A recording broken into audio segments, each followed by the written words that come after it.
Ladies, this is VAGINA'S 101.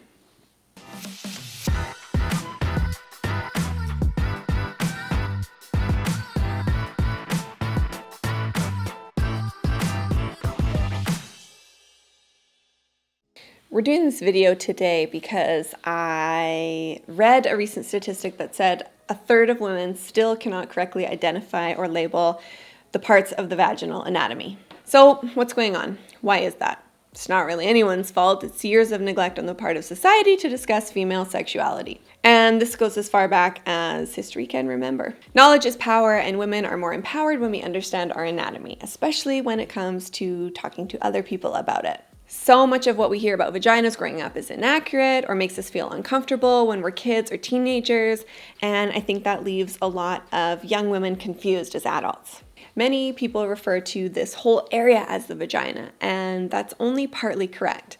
The vagina is the internal canal that's not visible from the outside. The vulva is what you see on the outside, and that's basically everywhere your underwear touches. The vestibule is what's in between your labia. The two sets of labia are the gatekeepers. They protect the vestibule and are essentially tissue and folds that act as barriers.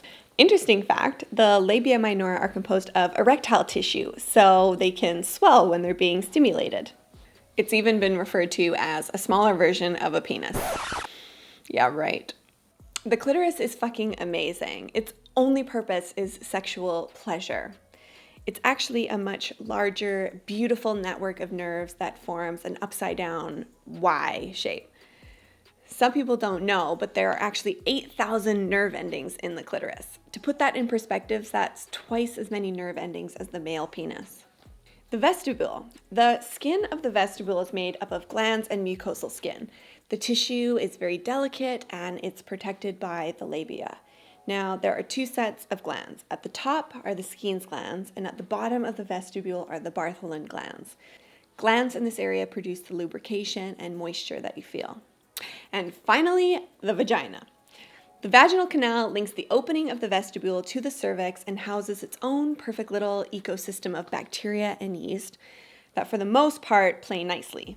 The vaginal mucosa produce secretions from the cervix, the glands that we mentioned before, and cells that are continuously shedding from the vaginal surface.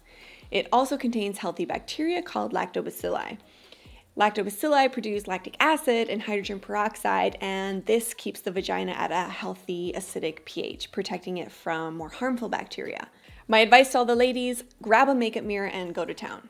Check your stuff out. I highly recommend you get to know your girl up close and personal. That way, not only will you know if something's up, but you'll also be more comfortable talking about it when the time comes. I hope that was helpful, and I'll see you all soon.